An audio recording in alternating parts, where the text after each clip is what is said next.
In the Marvel Universe, Captain America is not a man, but a mantle donned by especially wide men. And of the few select men deemed America enough to don this mantle, the most controversial in and out of universe is Isaiah Bradley.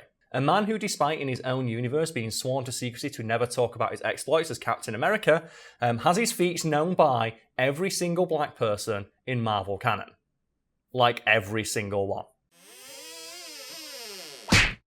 So Isaiah Bradley is in Falcon and the Winter Soldier? Yes. Is it just the same kind of story in the comics? Yeah, in the his comic backstory is relatively similar to his one in the Marvel live-action TV shows. But for anyone out there who's not familiar with the backstory of Isaiah Bradley, it's somewhat similar to Captain America's in that he was part of a super soldier program. The difference is that while Captain America, Steve Rogers, volunteered, Isaiah Bradley was forcibly conscripted into the unit alongside 300 other black men. And this draws some quite depressing parallels with actual history here. You have like the Tuskegee Airmen, who were famously experimented on by their own government, and then the government denied any knowledge that they were doing so. This is a knowing nod to a very, very dark part of American history where they literally exploited patriotic black Americans for their own ends and then disavowed any knowledge of it. Yeah. And Isaiah Bradley's story is a combination of Captain America's and that, interwoven together to create what I'd argue is a far more compelling narrative than the one of Steve Rogers. Yeah, but at the same time, I think it provides good parallels when Steve Rogers is being used as a poster boy, but Isaiah Bradley gets hidden away and nobody knows about him. Or seemingly nobody knows about him. And the only crime he committed was being black. And I think the only way you can describe it is just depressingly prescient, given like how black people are treated even today. Yeah, and you see how many people resonated with those stories in Falcon and the Winter Soldier even today, as you say, and it's not exactly heartwarming. You just have just the little moments of I don't think it's a too big a spoiler for the start of the Winter Soldier Falcon TV show, where he's trying to get a loan. Yeah. And he goes into a bank and he's like, "I'm a fucking Avenger." I'm like, "I'm sorry, we can't let you do that." He's like, I saved the universe. It's like, yeah, but you've got no credit. It's like, I was dead for 5 years because I saved the universe. It's like, I really wish there was something I could do. I know your family has begged with us for generations, but we cannot approve you.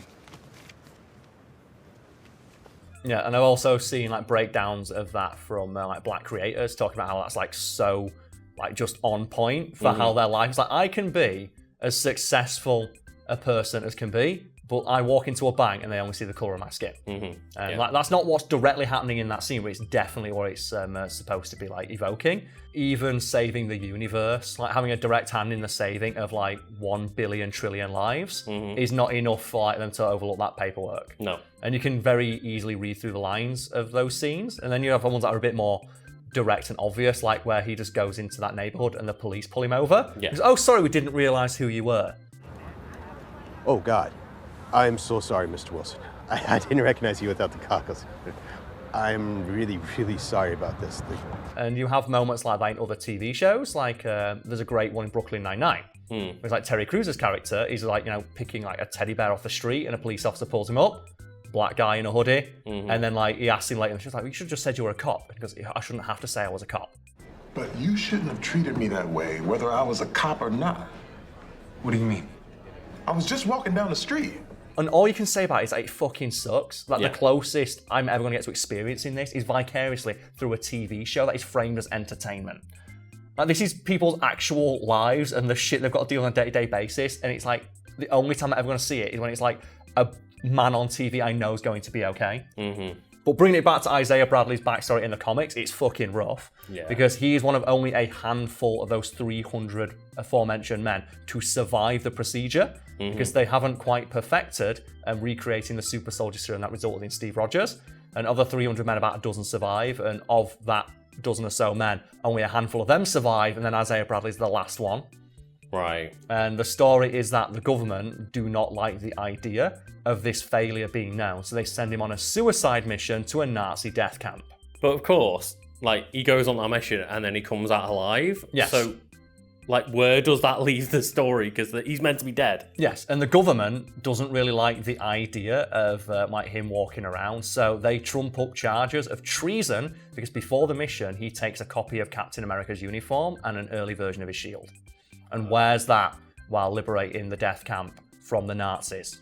And the government, rather than admit their mistake, get him done for treason and put him in solitary confinement for 17 years. Which caused Isaiah Bradley to understandably go a bit insane because he just has nothing but crushing loneliness and feelings of absolute betrayal for 17 years straight. And he's eventually freed from prison but sworn to secrecy and told to never tell anybody what he did during World War II. Which is where the pertinent fact about today's video comes in, because despite this happening, seemingly every single black person in the Marvel Universe knows that he was Captain America. How? That's the thing.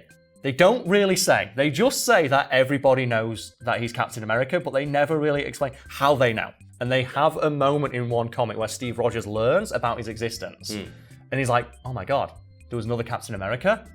And he was like, fucking betrayed by a government. This sucks ass. I need to go talk to this man and ask for forgiveness. And when Steve Rogers goes into Isaiah Bradley's house, he looks at a wall of photos he's taken with prominent members of the black community who exist in our world, including people like Muhammad Ali, Richard Pryor, and Malcolm X. Oh, okay. Which means that in the Marvel Universe, they all met Isaiah Bradley, know that he's Captain America and pose for a photo with him, but then never thought to use their vast influence and resources to try and get the word out that a bulletproof black man helped end World War II.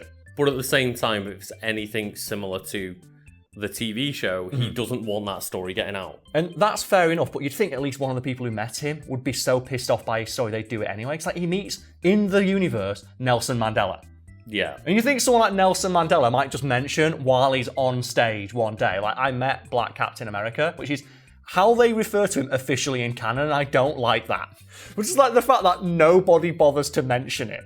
And they talk about how like he's a legend in like the Black Marvel community and all the heroes know about him, to the point where he's a guest of honor at what I imagine to be the blackest event in Marvel canon, the wedding of Storm and the Black Panther. And they have a great moment in that comic issue where they're wheeling Isaiah Bradley through in a wheelchair, and you have a bunch of black heroes going, do you know who that is?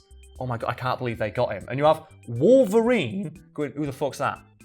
Oh, okay. Do you know the guy in Marvel canon who's like fought in every single war, fictional or otherwise, and seemingly has a team up with every other hero, and keeps getting written into other heroes' backstories because they can't leave it alone? Yeah. Apparently Wolverine never heard of him. But seemingly every other black hero knows, including street level ones who aren't based in the area Isaiah Bradley lived. It's just so funny to me though, because in that same comic issue, they have a bunch of real world cameos from people who actually exist, including Oprah. They have Oprah turn up and she describes the most important person there among all the foreign dignitaries who turn among up. the wedding? Yeah, in the wedding, which is attended by every head of state in the world. One of the other cameos they have is George Bush. And it's George Bush turns up, and I think it's Storm's dad's like, I fucking hate that guy.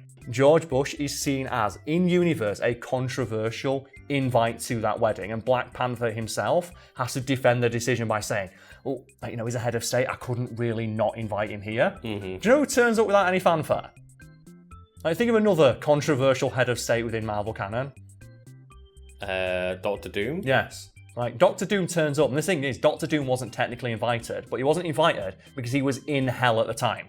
And he turns up in a vision from hell, from literal hell.